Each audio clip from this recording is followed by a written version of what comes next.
Hola, muy buenas noches, bienvenidos, gracias por acompañarnos. Hoy vamos a compartir tres temas en este programa y en esta hora que tenemos por delante. Enseguida nos vamos a estar escuchando a una diputada nacional del radicalismo, es de Buenos Aires y está de visita en nuestra provincia.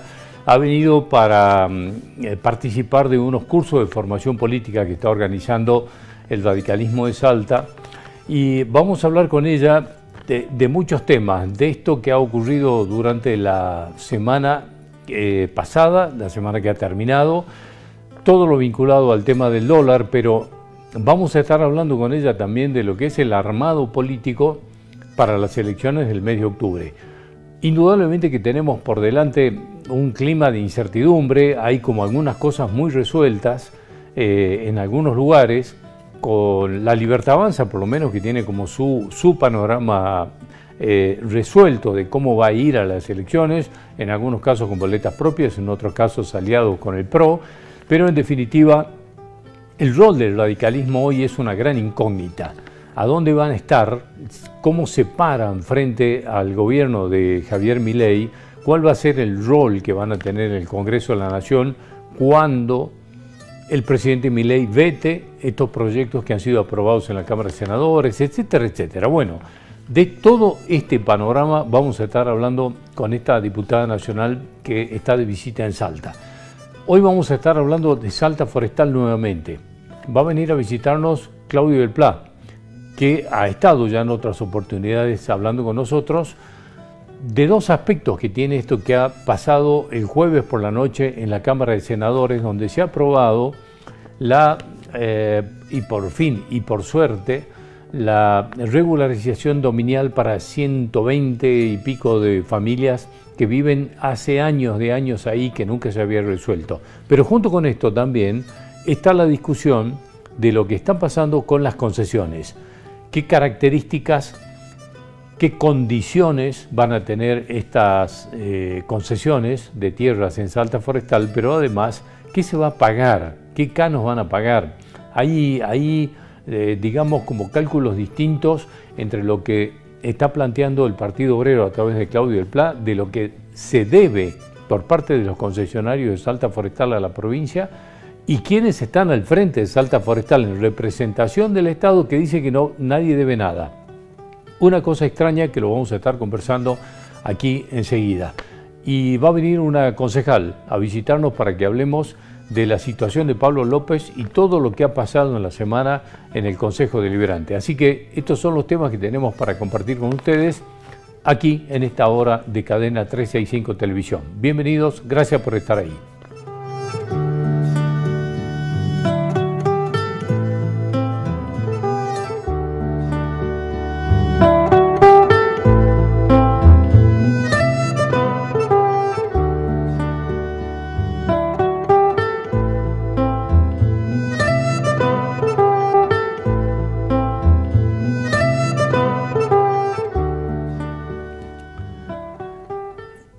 El rol que va a tener el radicalismo en las próximas elecciones del mes de octubre, hasta el día de hoy es una suerte de gran incertidumbre. Ha visitado Salta una diputada nacional que ha venido para participar de unos cursos de formación política que ha organizado el radicalismo de Salta y hemos podido hablar con la diputada nacional de Buenos Aires, Carla Carrizo, sobre este rol que va a tener la Unión Cívica Radical en las próximas elecciones. ¿Cuán lejos y cuán cerca están del gobierno de Javier Milei? ¿Cuál va a ser su comportamiento en el Congreso? Sabremos que hay distintos bloques con distintas posiciones, algunos más cerca y otros, algunos más cercanas y otros más lejanas al gobierno de la nación.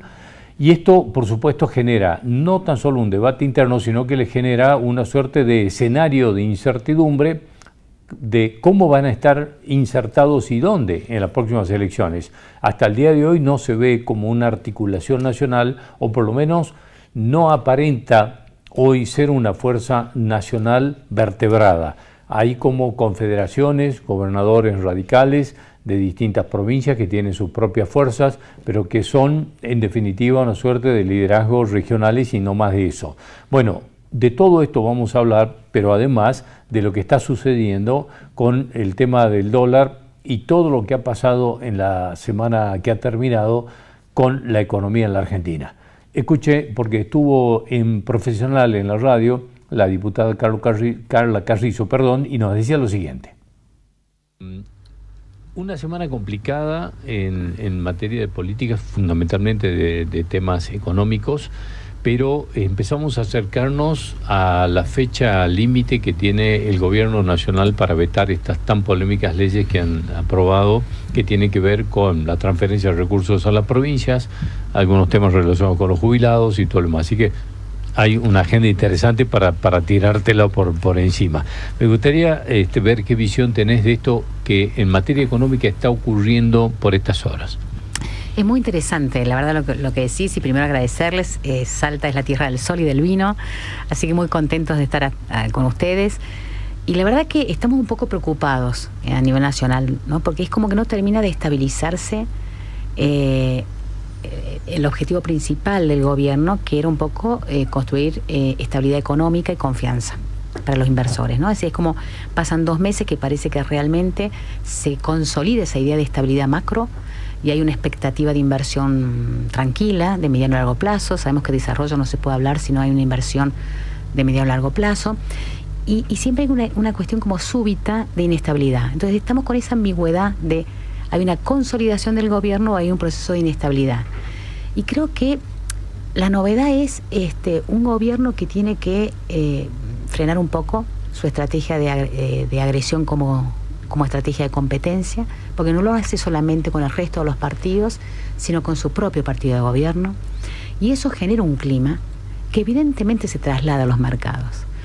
Entonces hemos visto que en menos de una semana el presidente ha confrontado con su vicepresidenta en la nominación del armado, digamos, competitivo de la principal provincia del país, que sabemos que a nadie le gusta pensar que el AMBA es el centro de la política argentina, pero digamos 2 secciones son 9 millones de personas, o sea que tiene incidencia.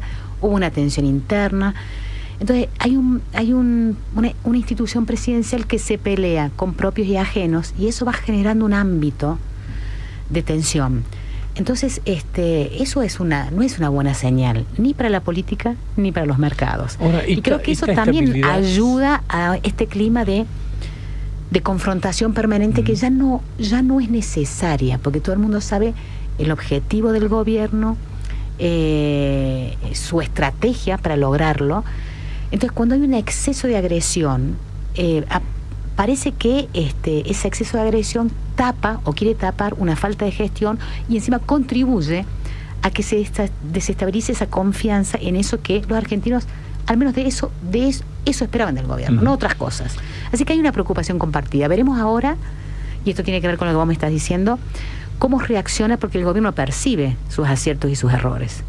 Y entonces ahora me parece que hay una reacción de minimizar un poco esos daños, de esa interna entre los armadores, esa agresión con la vicepresidenta, y digamos, tomar una decisión que va a ser con respecto al proyecto de emergencia de discapacidad que atraviesa todas las provincias del país, familias, prestadores, profesionales.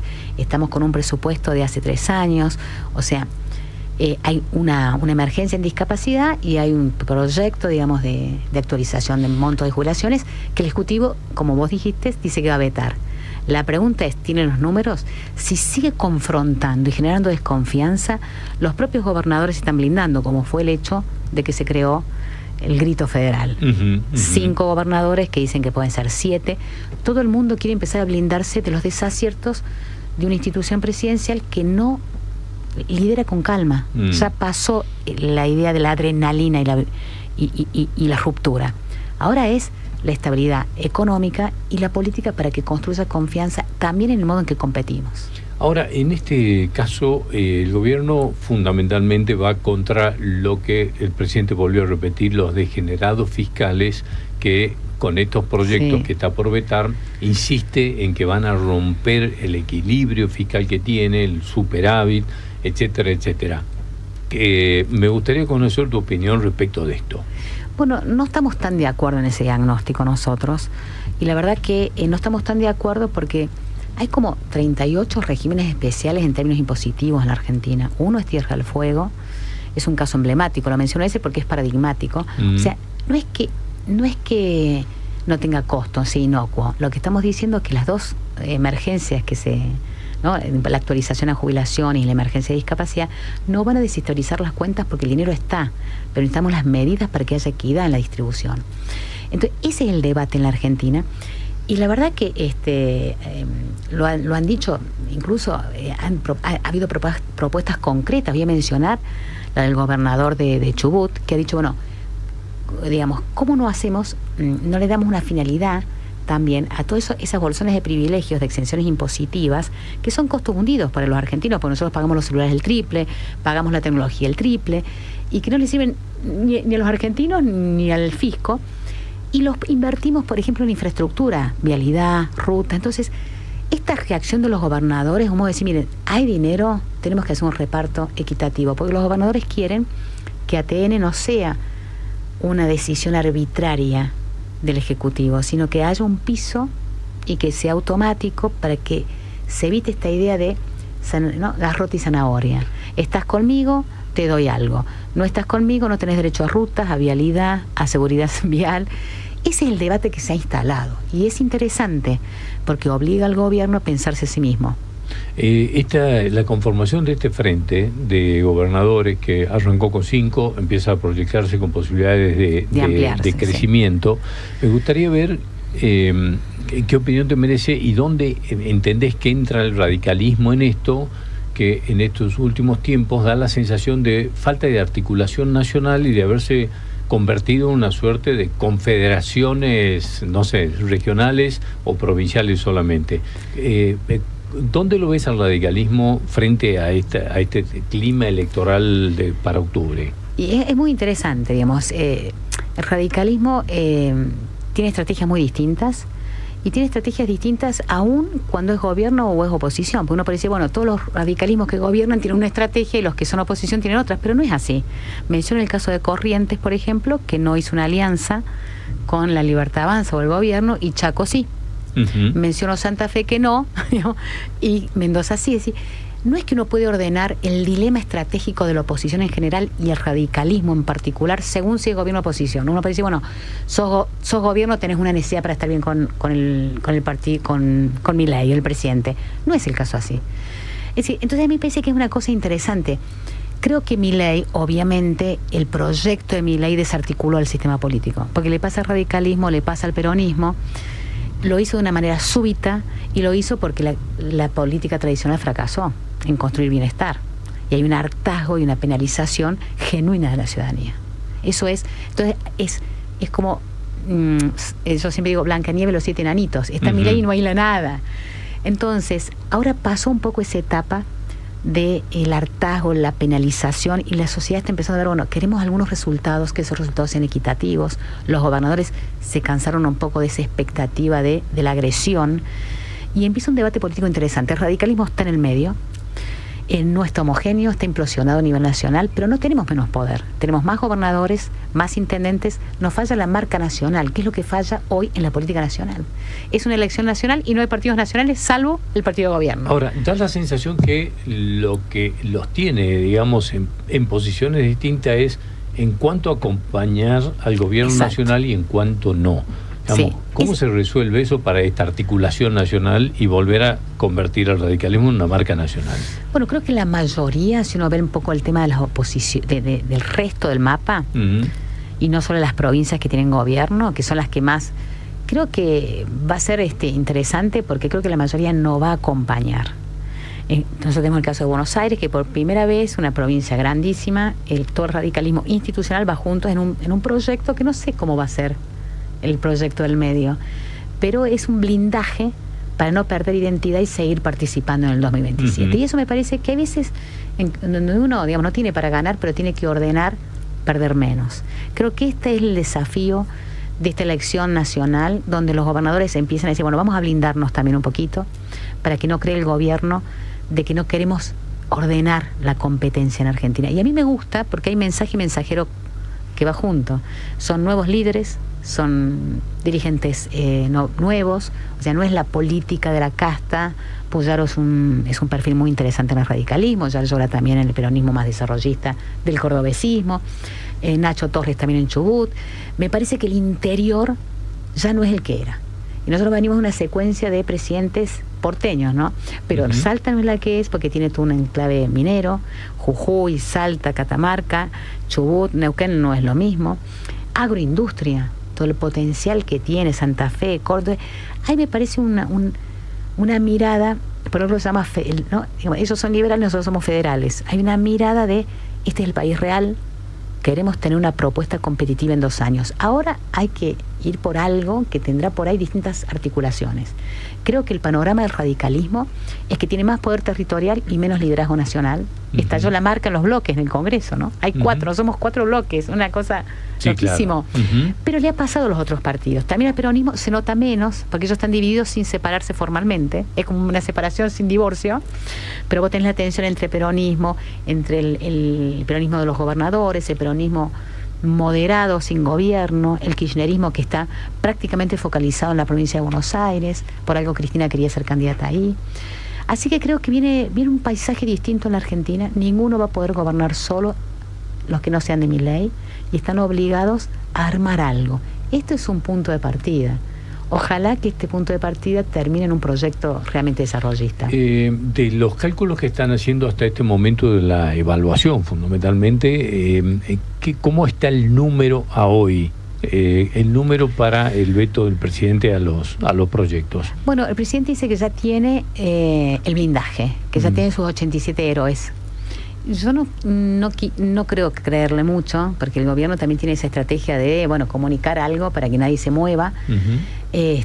Pero creo que es más una respuesta a la movida de los gobernadores. Creo que lo de los gobernadores fue interesante, porque no son diputados díscolos, sí. No son diputados huérfanos de poder territorial, no son líderes sin tierra. Los gobernadores han venido a apoyar, a acompañar una posición parlamentaria que antes estaba dividida, ¿no? Nosotros los diputados, los radicales que no estábamos tan de acuerdo con el gobierno, no es que queríamos tener una agenda desestabilizante, queríamos construir equidad en el ajuste, que es una cuestión muy distinta. Y por eso estábamos de acuerdo con gente con la que competimos. Yo no tengo nada en común con el kirchnerismo, pero convocamos juntos las sesiones porque necesitamos un número para poder poner un equilibrio, digamos. No soy kirchnerista, pero sí soy radical y defiendo la equidad, universidades, jubilaciones justas, es decir, porque me parece que no hay proyectos sin ciudadanía. Y la Argentina, los ciudadanos se están cansando. Tenemos estabilidad, pero no tenemos dinero. Tenemos trabajo formal, pero no nos alcanza el sueldo.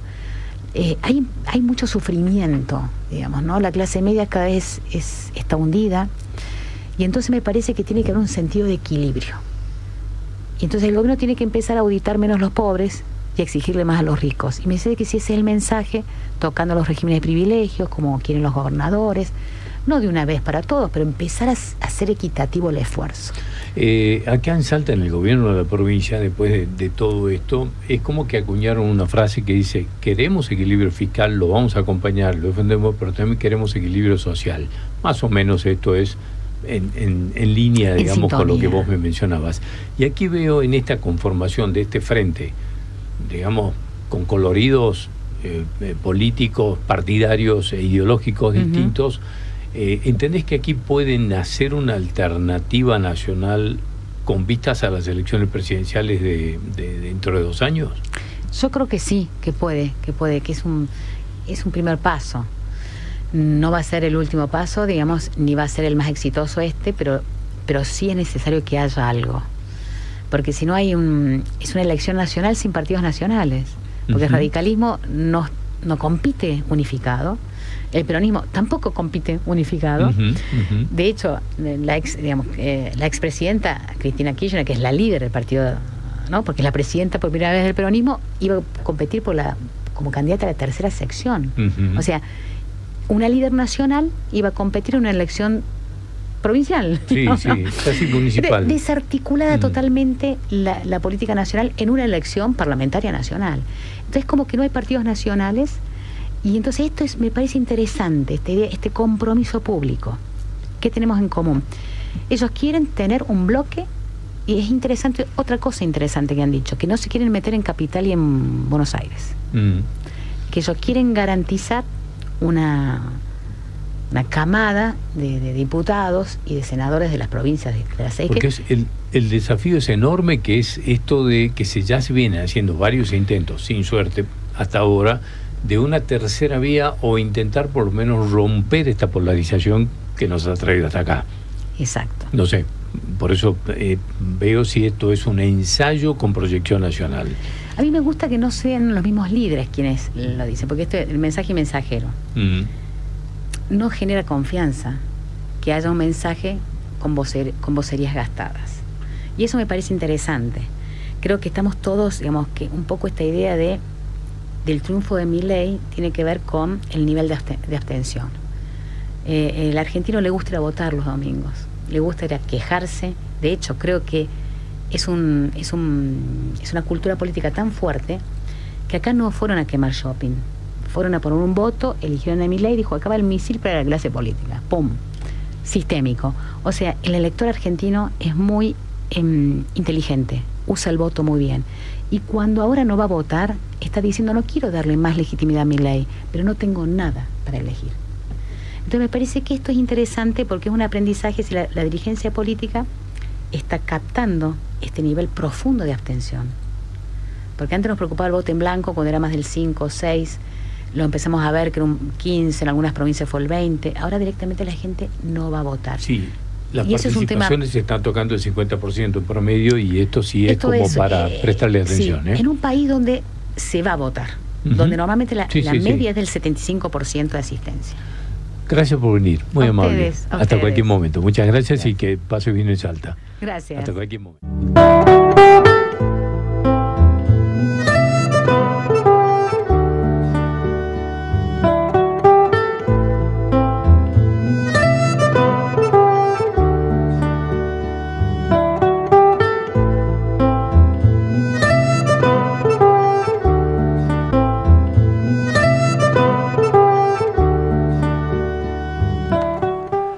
Bueno, finalmente el viernes, ahora sí, ex concejal Pablo López fue excluido del Consejo Deliberante en una sesión especial en la que además, como dato que me parece relevante, es que fue excluido por unanimidad.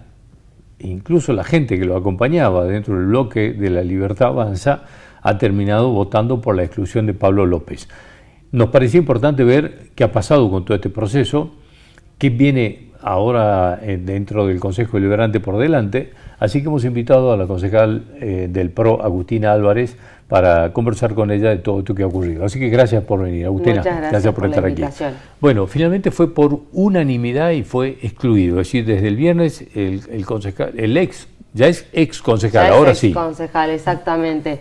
Fue excluido por unanimidad, como mencionabas vos anteriormente. Esto no es una decisión que se tomó de manera aislada ni que no se analizó, sino que hubieron una serie de momentos y de hechos que culminaron, digamos, en esta expulsión. Inicialmente él había presentado una renuncia a su banca alegando persecuciones políticas. En ese momento el Consejo Deliberante trata esa renuncia, podía aceptarla o rechazarla. Se llega a la conclusión de que se rechaza la renuncia porque, por lo menos a mi criterio, era muy grave que un concejal electo por los salteños termine renunciando porque estaba siendo apretado. Justo de manera paralela, digamos, se vea todo este escándalo de los audios. Sin decir por quién. Exactamente. Entonces, bueno, creíamos que lo mejor que se podía hacer era rechazar esa renuncia e iniciar una investigación. A causa de ello, el concejal podría haber ido a la sesión donde se rechaza su renuncia, podría haber ido a expresar los motivos de la renuncia, por qué había escrito lo que había escrito, entre otras cuestiones. No se presentó. En esa misma sesión, se solicita la conformación de la Comisión de Disciplina, Juicio Político y Responsabilidad Patrimonial. Esta comisión tuvo distintas reuniones, se lo había citado el concejal para el día martes, el concejal solicitó unos días más para poder trabajar en su defensa, así que se lo volvió a citar para el jueves. El día jueves fue, habló con los miembros de la comisión, fue acompañado con su abogado y además dejaron su defensa de manera escrita. La comisión leyó la defensa y bueno, en la defensa se pedía que el abogado esté presente hoy en la sesión, cosa que no podía suceder porque los únicos que están en las sesiones somos los concejales. También había solicitado que se archive la causa porque no era su voz, la de los audios, que él era inocente de toda cuestión que se le pudiera imputar y por ese motivo él no estaba de acuerdo con cualquier tipo de medida disciplinaria que pudiera tomar el Consejo Deliberante. Recordemos que el Consejo Deliberante no decide sobre la cuestión de fondo, no decide sobre si Pablo López es inocente o es culpable. Esa es tarea de la justicia. Nosotros como concejales podríamos basarnos en el artículo 19 de la Carta Municipal, a donde establece que se puede expulsar a un concejal del cuerpo legislativo por incapacidad física o incapacidad moral sobreviniente. Entonces, en este hecho en particular, en esta situación en particular, nosotros consideramos que debido a todos los escándalos que se habían dado, audios, chats, denuncias, manifestaciones, entre otras cuestiones relacionadas no solamente a cuestiones de índole sexual, sino también laboral, de violencia, etcétera, creíamos que ya el concejal era o se podía llegar a considerar inmoral. Y lo que nos preocupaba a nosotros es que esta inmoralidad termina afectando al Consejo Deliberante, porque la mayoría de nosotros como ciudadanos esperamos que quienes nos representen tengan esta capacidad moral, ética, que estén a la altura de las circunstancias para poder tomar decisiones con respecto al futuro de nosotros y de la ciudad. Por ese motivo es que se llegó a esta decisión. Todo fue extraño desde el principio, porque digamos cuando explota el escándalo, Pablo López inmediatamente renuncia y habla de hostigamiento político, no dice de quién.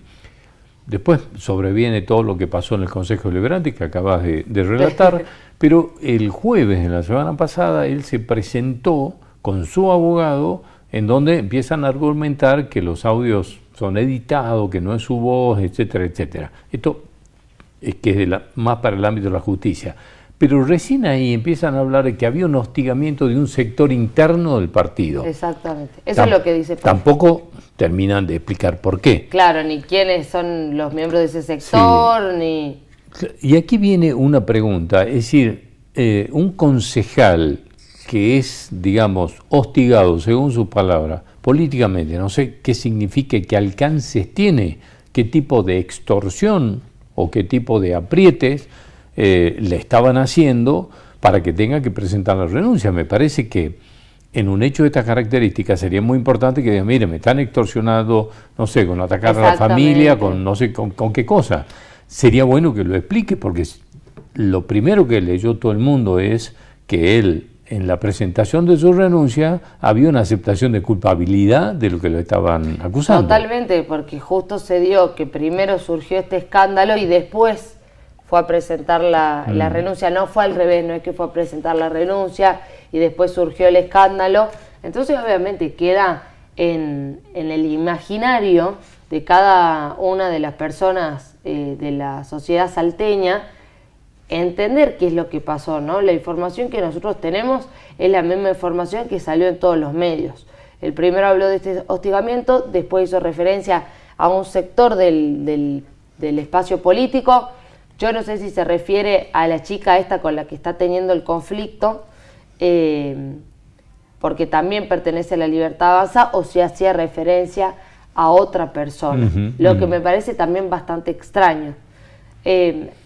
La verdad que fue una situación muy compleja, porque fueron muchos los factores que se tuvieron que tener en cuenta, y la verdad que yo creo que, por lo menos por mi parte, la intención de esto no era obtener ningún tipo de rédito político, sino que justamente la decisión que nosotros tomemos sea la mejor para la sociedad, y también yo a la noche ir y poder apoyar la cabeza en la almohada y dormir tranquila y pensar, bueno, tomamos la mejor decisión, era lo que correspondía, respetamos todo el proceso, así que Bueno, complejo. y aquí se abren interrogantes Sí. para el próximo mandato de Pablo López, porque él hasta aquí renunció a este mandato que termina en diciembre, pero no mandó la renuncia al Tribunal Electoral para el mandato que va a iniciar en diciembre, que para el que fue elegido en mayo. El interrogante de todo esto es, ¿puede asumir alguien que se declara apretable, extorsionable, hostigable, que digamos que es permeable a todo este tipo de cosas? Digamos, se me ocurre que si él ya se declara en este estado de situación, digamos, estamos con un concejal que está por asumir, al que pueden llegar a hostigarlo para que apruebe cualquier cosa. Bueno, así como para que renuncie, como para que apruebe cualquier cosa. Así que es preocupante esto. Son muchos los cuestionamientos que nos hacemos, pero la realidad es que normativamente él no tiene ningún tipo de impedimento para poder ocupar la banca de concejal en el mes de diciembre en adelante. Obviamente el Consejo Deliberante tendrá o podrá hacer uso de esta facultad de la cual hizo uso ahora. Para mí es bastante complejo, pero bueno, imagínate que la ley de ficha limpia que nosotros tenemos en la provincia te permite asumir o ocupar un cargo electivo aunque vos tengas condena en primera instancia. La ficha limpia no te permite asumir o ocupar un cargo si vos tenés condena en segunda instancia. Entonces, digo, estos interrogantes que por ahí nosotros nos hacemos, o este análisis sobre la inmoralidad o la moralidad o las cuestiones delictivas o la personalidad o la capacidad de quienes nos representan, son consecuencias de la normativa que nosotros tenemos actualmente. Normativa que puede modificarse a través de la Cámara de Diputados de la provincia, Cámara de Senadores de la provincia. Habrá que analizar si hay que tocar algunos puntos o no de la Constitución provincial, pero todo esto que nosotros venimos viviendo y que no es nuevo, que se viene dando a lo largo de la historia en Salta, lamentablemente es consecuencia del déficit o el problema que nosotros tenemos en nuestras instituciones jurídicas. Y eso es responsabilidad de los legisladores. Nosotros como concejales sí podemos hacer algunas modificaciones siempre y cuando no vayan en contra de la ley provincial. Entonces, nosotros por ahí la capacidad de modificación que tenemos con respecto a estas temáticas está bastante acotada y reducida. Yo creo sí, en algún momento, perdón, el abogado, digamos, es como que argumentaba que el Consejo Deliberante debería esperar la resolución de la justicia, que se expida la justicia si es culpable o inocente para recién determinar la exclusión del Consejo de Pablo López. No, porque nosotros, a diferencia por ahí de lo que podría ser el juicio político que se le realiza al intendente, nosotros no necesitamos aducir ningún tipo de delito penal. Es una cuestión de moralidad e inmoralidad. Es una decisión política. Entonces, nosotros no tenemos que esperar. ¿Podría haber el cuerpo esperado? ¿Podría haber tomado otra decisión? Sí. Pero bueno, también hay que tener en cuenta las circunstancias del caso y lo que las 21 personas que fueron electas por los salteños consideran que es más criterioso o que es mejor para la institución. Pero en términos de proceso o de garantías constitucionales o de garantías procesales, no existía esa obligación hacia el Consejo Deliberante. Aquí viene una pregunta respecto de una figura que aparece ahora en el debate, que es la Comisión de Poderes, que en algunos casos del Congreso Nacional actúa antes de que asuman los legisladores. Entonces el caso del comisario Patti, de Bussi y de algunos otros más, donde esa Comisión de Poderes dijo no reúne las condiciones morales o éticas para asumir. ¿Esto en el Consejo Deliberante de Salta existe como posibilidad? ¿Esa Comisión de Poderes puede privar a Pablo López de poder asumir el segundo mandato? No existe, y de hecho hay un fallo acá de Salta de un concejal, no recuerdo si era de Vaquero, de Cerrillo o de algún lugar, digamos, algún municipio de Salta, donde en su momento no solo lo habían expulsado al concejal del mandato que estaba cumpliendo en ese momento, sino también del posterior. Ahí la Corte estableció que no habían actuado conforme a derecho porque ellos solamente, o ese consejo solamente podía decidir sobre ese momento que estaba transcurriendo, porque de hecho el próximo consejo iba a estar incluso conformado por otras personas diferentes. Entonces, por ese motivo entiendo yo que no solo no existe, sino que jurídicamente sería improcedente en base a este fallo que tenemos. Agustina, gracias por venir. Muchas Hasta gracias. cualquier momento. Muchas gracias, muy amable. Volvemos enseguida. Va a estar con nosotros Claudio del Pla. Vamos a estar hablando de Salta Forestal. Ya volvemos.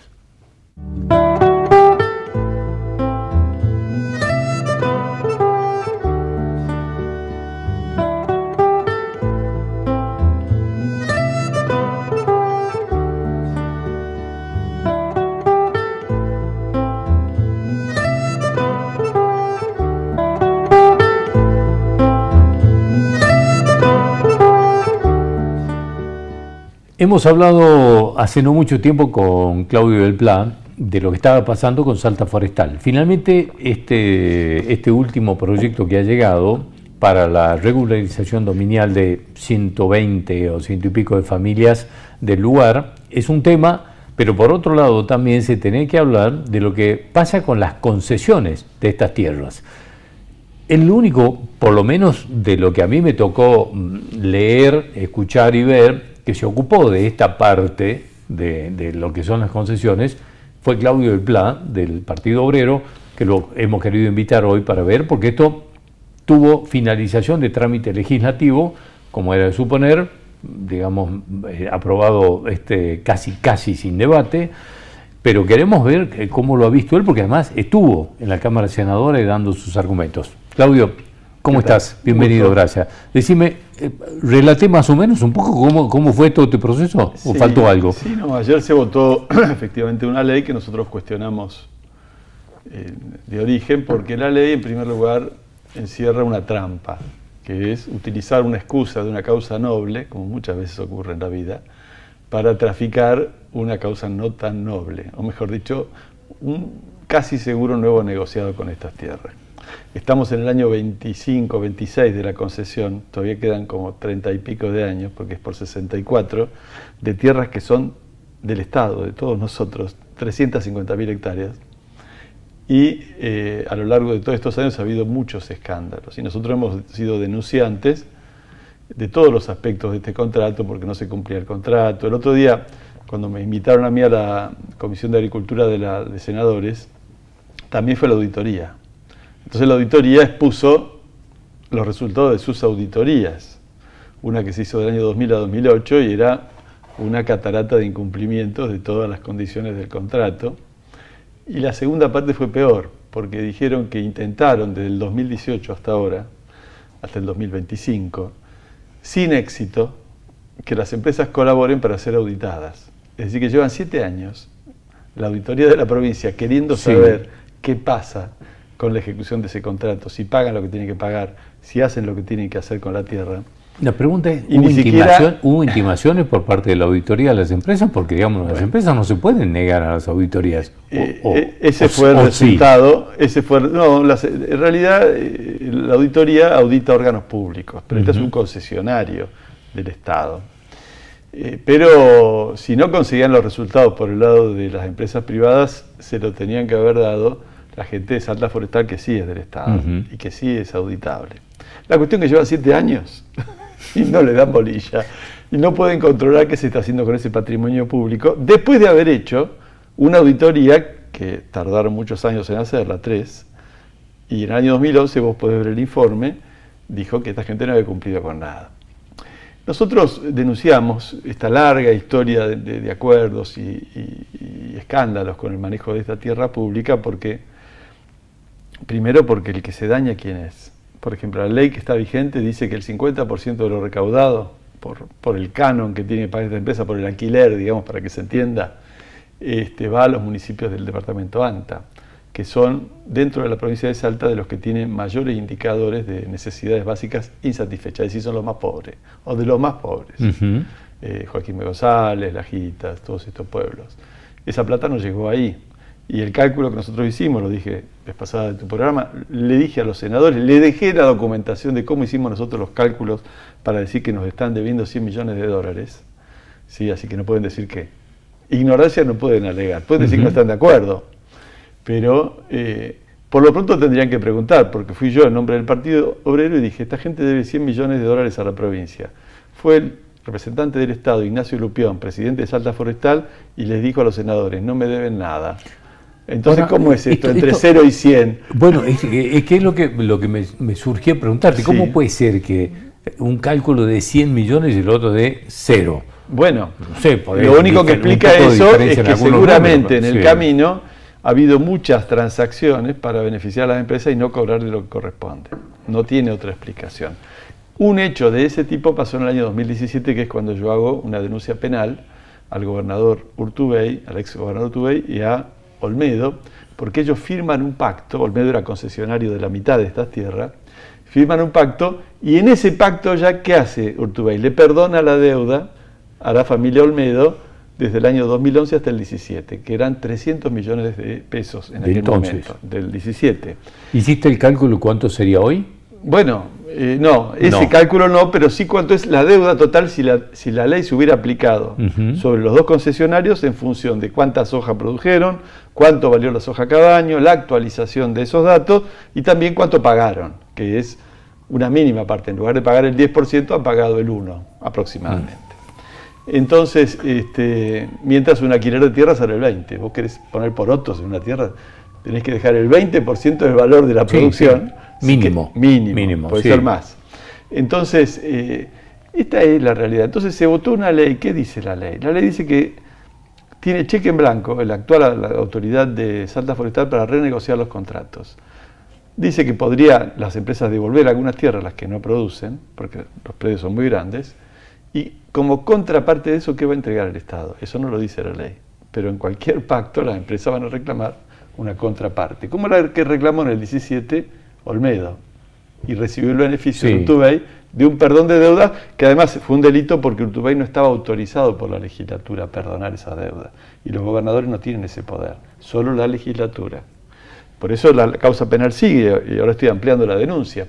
Entonces, este es el problema de fondo. Se ha votado una ley para beneficiar nuevamente a los concesionarios, que son gigantescas empresas. A su vez se habilita a hacer nuevas concesiones de hasta 4.000 hectáreas de tierras que en este momento no estén ni en manos de los puesteros ni en manos de los concesionarios. ¿Hay un cálculo de qué superficie es esa? Que está todavía para poder Tampoco está en la ley, tampoco está en la ley porque hay una oscuridad importante sobre qué pasa con ciertas partes de la superficie de Salta Forestal. Entonces todo muy oscuro, a la auditoría no le dan información, ¿no es cierto? Sí. Yo hice un cálculo, una estimación fundada en datos objetivos. ¿Qué es una estimación? No puedo hacer el cálculo exacto. Nadie me contesta y ellos dicen que la deuda es 0 y nosotros afirmamos que es 100 millones. Ahora, un negociador mediano, medianamente ágil, voy a poner la palabra, que está, digamos, por negociar una concesión, concesionario, concesionador, le dice, che, te entrego 10.000 hectáreas, de las cuales 7.000 son productivas, 3.000 no. Y el día de mañana te dice, devuelvo 3.000 porque no son productivas, pero dame algo a cambio. No, me estás devolviendo y punto terminado. Obviamente. Pagame la concesión sobre los 7.000 si no querés lo otro y listo. No hay por qué compensar. Pero por algo ponen en la ley de que la renegociación estaría... Una parte sería esa devolución, es decir, que no toman tu criterio en la ley, digámoslo así. Sí. O sea, yo, compenso lo que no pagué devolviendo tierras que no son mías. Exactamente. Bueno, una cosa rara. Eso por un lado. Y del otro lado, ¿qué pasa con los campesinos? ¿Le van a dar la solución? Son 100 familias, 120 familias. Estas familias están antes de las concesiones, tienen derecho. Algunas, las que pudieron, tuvieron dinero, hicieron juicios y ganaron los juicios, pero son muy poquitas. Entonces, va a haber una solución. La ley esta no le da la solución, porque la ley es una ley marco. ¿Qué dice la ley? Autorizo a Salta Forestal a firmar un convenio con cada uno de los puesteros por una superficie de no mayor a 1.200 hectáreas, puede ser mucho menor, que ese convenio después tiene que volver a la legislatura y tiene que votarse una ley para cada uno de los puesteros. Ese trámite puede durar 1000 años o puede no hacerse nunca. Es decir, si nos juntamos dentro de 2 años podemos ver cuántos puesteros recibieron su título de propiedad, pero indudablemente está hecha la cosa de una manera donde además el puestero está en debilidad, porque De la ley se excluyeron, el proyecto original decía que la referencia para otorgar la tierra eran los estudios que hizo el CONICET y la universidad, que hizo estudios muy importantes y que formaban parte de la primera ley. En el texto aprobado por diputados y que se votó ayer en el Senado, eso no está más. ¿Los estudios están hechos para qué cosa? Un relevamiento de la localización, el trabajo, porque todo lo que te y todas las características de los puesteros. Porque lo que te quería preguntar es si esto que se les está entregando, digamos, con regularización dominial, son unidades productivas rentables. Bueno, ese es el otro problema que yo advertí y le dije a los senadores, que esto puede ser simplemente un pasamanos. Si se llegara, porque yo veo que hay muchos obstáculos para que se llegue, si se llegara a darles efectivamente la propiedad, después que pasen toda esta etapa, es muy probable que muchos de ellos no puedan hacer funcionar productivamente esos predios. No por nada, la misma ley dice que cuando van a ofrecer nuevas concesiones ofrecen 4.000 hectáreas, que debe ser una unidad económica razonable para alguien que va a hacer una inversión. Bueno, para los puesteros 1.200 son mucho menos. Entonces lo que puede ocurrir acá, como ya ocurrió en otros procesos de colonización, es que esto sea un pasamanos, es decir, que se lo den a un campesino para que ese campesino después se vea obligado a venderlo a quién, probablemente a alguno de estos concesionarios. Que ya pasó. Que ya pasó con la parte de Toyoche, la zona esa. Ya hubo antecedentes, ¿no, muy embromados. Entonces, ahí. Una reflexión más general. El Senado siguió adelante, me escucharon atentamente, nadie me contradijo ningún argumento mío. Escucharon la auditoría decir que estas empresas no cumplían con nada. Había mucho para abrir una discusión y el Senado no quiso abrir la discusión, sino tendría que haber tomado más iniciativas. Por ejemplo, volver a invitar al señor de Salta Forestal y que explique bien por qué no hay deuda. Y contraponer nuestros argumentos, que se los dejamos documentados, a los argumentos de Salta Forestal, porque en esto va el destino del pueblo de Salta. ¿Por qué hay tanta pobreza? Si vos tenés patrimonio, Salta tiene esos predios fiscales tan importantes, y tenés los niveles de pobreza que tenés, es porque no pensaste que eso puede ser una palanca para sacar de pobre a tu pueblo. Mientras estás reclamando a la nación que te baja, que se cae la recaudación, que te bajan los recursos, que te cortan recursos, digamos... Y le está diciendo a los docentes, no hay plata, a los médicos no hay plata, y el salario del empleo público está cayendo por el piso. Y ahí tenés un generador acá tenés una cantidad importantísima de recursos. Entonces, esto es lo que revela para quién gobiernan, este gobierno y todos los gobiernos. Para esos grupos muy concentrados de la economía, lo que tiene que cambiar en la provincia es eso, porque incluso todo esto se hace rozando el delito. Yo he denunciado delitos dentro de toda esta administración. Me decías que estás por ampliar la denuncia. Sí, voy a incorporar al fiscal, le voy a llevar estos cálculos de deuda que hemos hecho, porque yo finalmente el centro de la denuncia del 2017, de una causa que sigue abierta, es que había una condonación ilegal de deudas, y ese tema se ha agravado mucho más si lo escuchamos a Lupión decir que ahora no se debe nada. ¿Qué otras cosas habrá hecho, que yo no conozco, el Estado con estas empresas después de aquel acuerdo de Urtubey con Olmedo? Por último, y no tengo mucho más tiempo, todo esto que ustedes presentaron en papeles, ¿Lupión presentó papeles para mostrar que supuestamente los concesionarios no deben nada? Nadie informó que Lupión haya presentado ningún informe riguroso. Es la palabra de Lupión, dijo no deben nada. Claudio, gracias por venir. Por favor. Hasta cualquier momento. Gracias por acompañarnos. Nos reencontramos el miércoles a las 9 de la noche en esta misma casa. Que termine muy bien este domingo.